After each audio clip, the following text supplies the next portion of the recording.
Pain killer खाना सही होता है बोन्स के लिए? देखिए, पेन किलर खाना बाय एंड लार्ज किसी भी चीज़ के लिए उसका परमानेंट सॉल्यूशन नहीं है, it is a hmm, temporary solution. हुँ, तो अगर कोई भी चीज़ है, उसका हम इलाज कर रहे हैं, तो उसको ठीक होने में कुछ दिन लगते हैं, जैसे 4-5 दिन।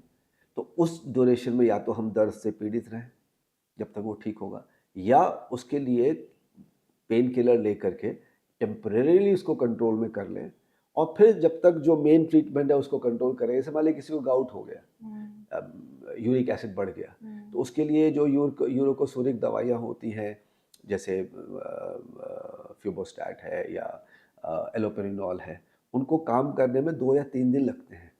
तो या तो आपका जोड़ सूजा रहे, दर्द रहे, आप बिल्कुल हिल ना पाएँ और दर्द से परेशान होते रहें, उस 4-5 दिन तक जब तक कि वो कारगर होती है दवाई। हुँ, तो उस केस में हम क्या करते हैं कि दवाई के साथ-साथ, मेन दवाई के साथ-साथ पेन किलर और सूजन कम करने की दवाइयाँ भी दे देते हैं, जिससे कि वो अभी तो टेम्परेरी फौरी तौर पे हमारे मरीज़ को आराम दें, हुँ, और फिर इन द मीनवाइल बैकग्राउंड में जो हमने मेन ट्रीटमेंट चालू कर दिया, वो अपना कार्य करना शुरू कर दे, असर असर करना करना शुरू शुरू करें। कर दे। तो जब तक उसका असर आएगा तब तक वो यूज़ करते हैं। ज़्यादा पेन किलर लेने से पेट में अल्सर, किडनी और लिवर 3 चीज़ों में बहुत तेज़ी से असर आने का चांस है। देखा गया ये है कि ज़्यादातर लोग क्या करते हैं कि टेम्परेरी इलाज करते रहते हैं। हुँ, जैसे उनको दर्द हुआ, तो हमारे यहाँ आपको पता ही है सारे लोग ही डॉक्टर हैं, बोले अरे ये दवाई ले लो, अच्छा वो दवाई ले लो।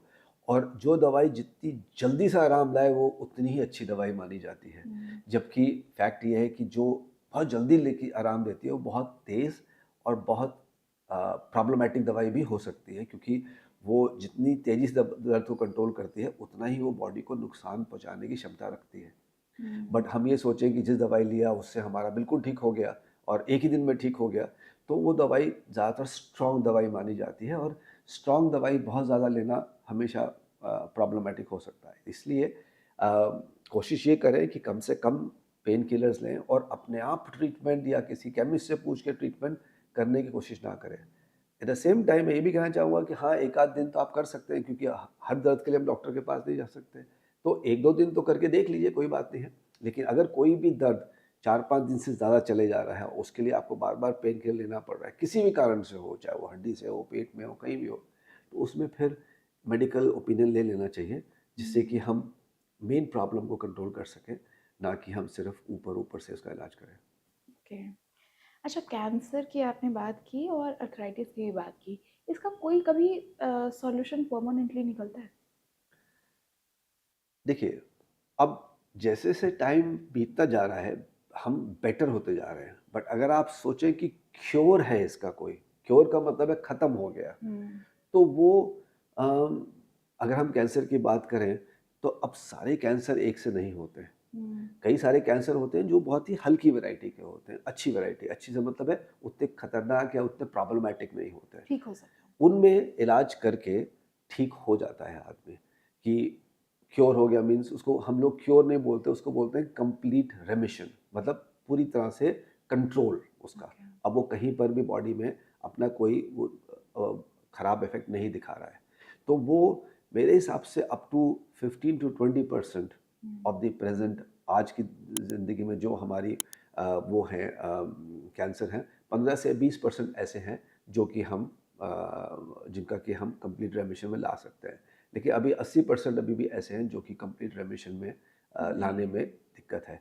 उसी तरह आर्थराइटिस में भी है कि हुँ, आर्थराइटिस का कंप्लीट क्योर नहीं है। अगर हुँ, हम अगर कौन-सी आर्थराइटिस की बात कर रहे हैं उस पे भी डिपेंड करता है। हुँ। अ, जो अगर हम जनरल होता है मान लो। ऑस्टियोआर्थराइटिस, हुँ, तो ऑस्टियोआर्थराइटिस का कोई क्योर नहीं है, उसका कंट्रोल है। कंट्रोल मीन्स कि जो आज है हमारा, इससे और आगे ना बढ़े। अम, कुछ मेडिसिन्स हैं जो कि रिपेयर के लिए कोशिश करती हैं और कुछ रिपेयर हो भी जाता है। क्योर मुश्किल होता है, और कुछ इलाज हैं जो कि उसको लंबे समय तक हुँ, कंट्रोल में रख सकते हैं, और उसका उसको हम एड्रेस कर सकते हैं लंबे समय तक। क्योंकि हुँ, आर्थराइटिस के भी, जैसे हम घुटने की बात करें, तो कई सारे इलाज हैं। दवाई भी है, ऑयल का इंजेक्शन भी है, स्टेरॉइड का इंजेक्शन भी है, दूरबीन की सफाई भी है और रिप्लेसमेंट भी है, अगर हम इस ऑर्डर में जाएँ तो।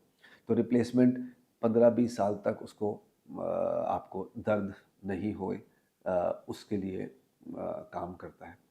जी। बट आप कहें कि हमारा क्योर हो गया ऑस्टियोआर्थराइटिस का, वो नहीं होता। हाँ, हमें दिक्कत नहीं होती, वो कंट्रोल में रहती है। जैसे कि थायराइड, अगर थायराइड है आपको हुँ, तो आपने एक गोली खानी है हुँ, और आप बिल्कुल नॉर्मल रहते हो, बट हम क्योर तो नहीं हो ना। क्योर हुआ जैसे मलेरिया, आपने 10 दिन गोली खाई, आपका मलेरिया नहीं है। वो बात दूसरी कि अगले साल का दोबारा मच्छर काट लेता है और दोबारा आ जाता है, तो फिर दोबारा हो सकता है, हुँ, बट वो क्योर हो गया। हुँ, तो ये बात समझना ज़रूरी है कि क्योर और कंट्रोल में क्या फ़र्क है। कंट्रोल ये है कि आप वो एक दवाई ले रहे हैं, उससे आपको कोई प्रॉब्लम नहीं है, आजीवन नहीं रहेगी। अगर आप वो खाते रहेंगे, रेगुलर इसको मेंटेन करते रहेंगे। तो ऑस्टियोआर्थराइटिस भी उसी तरीके से है।